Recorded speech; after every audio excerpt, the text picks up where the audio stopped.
Hello दोस्तों, नमस्कार। आपका अपना चैनल ज्ञान गंगा में आपका स्वागत है।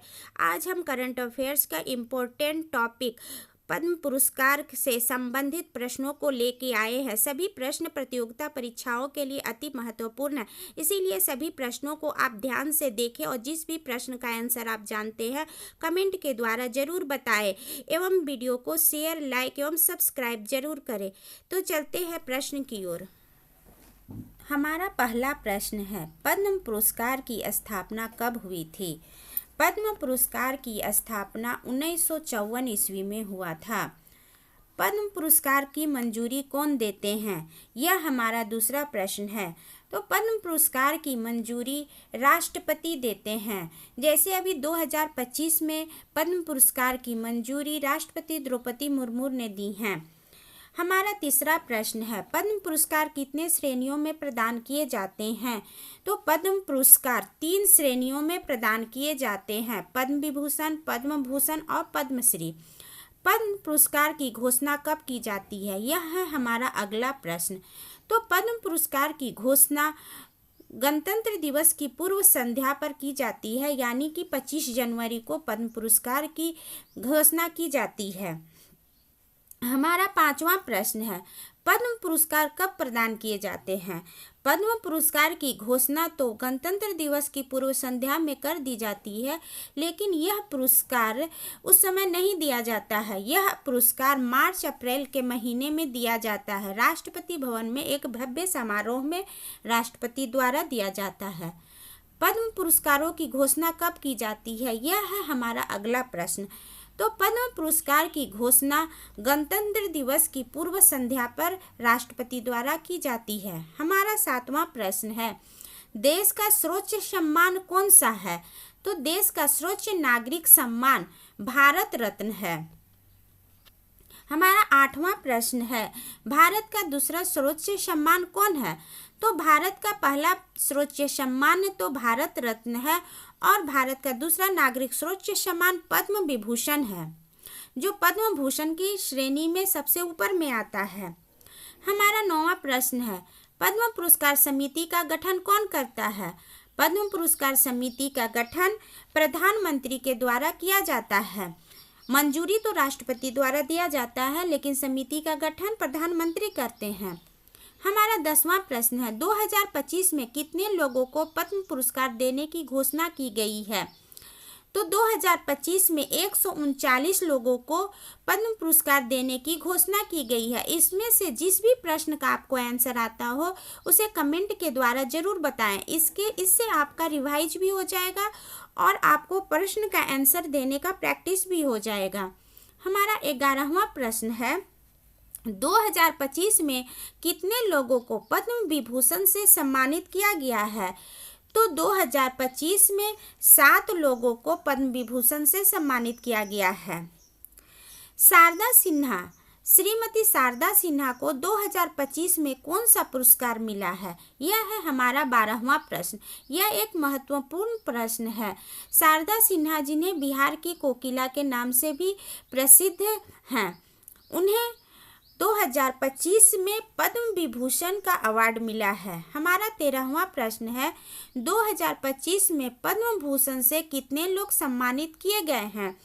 तो 2025 में पद्म विभूषण से 19 लोग सम्मानित किए गए हैं। आप जिस भी प्रश्न का आंसर जानते हैं उसे कमेंट के द्वारा जरूर बताएं। 2025 में कितने लोग पद्मश्री से सम्मानित किए गए हैं? यह है हमारा 14वां प्रश्न। तो 2025 में 113 लोग विभिन्न क्षेत्र के 113 लोग पद्मश्री से सम्मानित किए गए हैं। इसमें जितने भी प्रश्न दिए गए हैं वे आने वाले प्रतियोगिता परीक्षाओं के लिए बहुत ही महत्वपूर्ण प्रश्न है। इसमें से प्रश्न आएगा ही आएगा, इसीलिए इस पूरा वीडियो को ध्यान से जरूर देखें। हमारा 15वां प्रश्न है, किस वर्ष पद्म पुरस्कार श्रेणियों का नाम बदलकर पद्म विभूषण, पद्म भूषण और पद्मश्री रखा गया?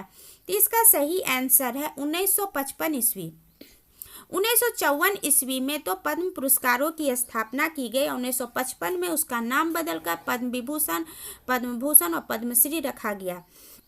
हमारा अगला प्रश्न है 2024 में कितने लोगों को भारत रत्न की उपाधि दी गई थी? तो 2024 में 5 लोगों को 2024 में 5 लोगों को भारत रत्न की उपाधि दी गई थी। हमारा अगला प्रश्न है 2025 में कितनी महिलाओं को पद्म पुरस्कार मिला है?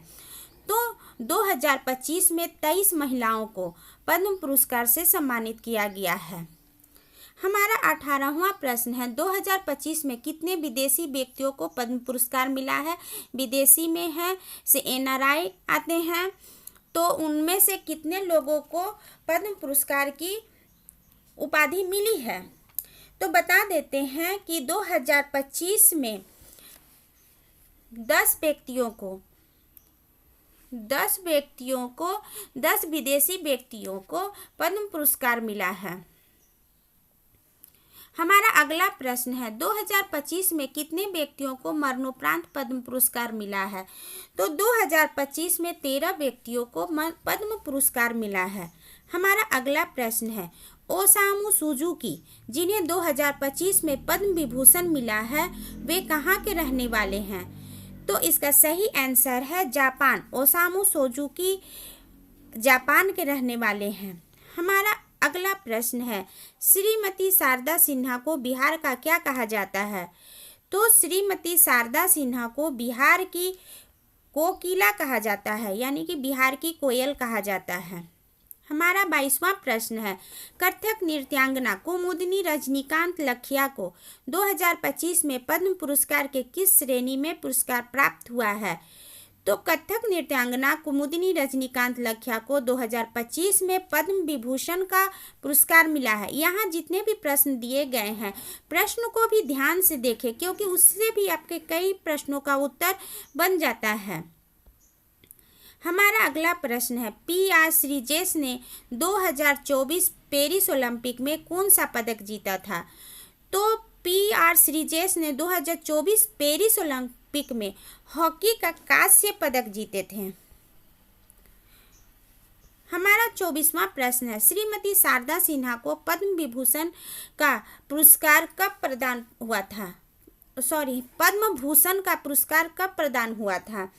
तो इसका सही आंसर है 2018। श्रीमती शारदा सिन्हा को पद्म भूषण का पुरस्कार 2018 को प्रदान हुआ था, और अभी पद्म विभूषण का अवार्ड है सो 2025 में मिला है। हमारा अंतिम प्रश्न है कि 2025 में झारखंड से पद्मश्री सम्मान पाने वाले विशिष्ट व्यक्ति का नाम क्या है? तो 2025 में झारखंड से पद्मश्री सम्मान पाने वाले विशिष्ट व्यक्ति का नाम श्री महावीर नायक है। इन्होंने नागपुरी में 200 से भी अधिक गीतों की रचना की है। यह हमारे 25 प्रश्नों का MCQ था पद्म पुरस्कार से संबंधित। यह बहुत ही महत्वपूर्ण प्रश्न थे जो आने वाले प्रतियोगिता परीक्षाओं में अवश्य ही आएंगे। इसलिए वीडियो को ध्यान से देखें एवं शेयर, लाइक एवं सब्सक्राइब जरूर करें। Thank you.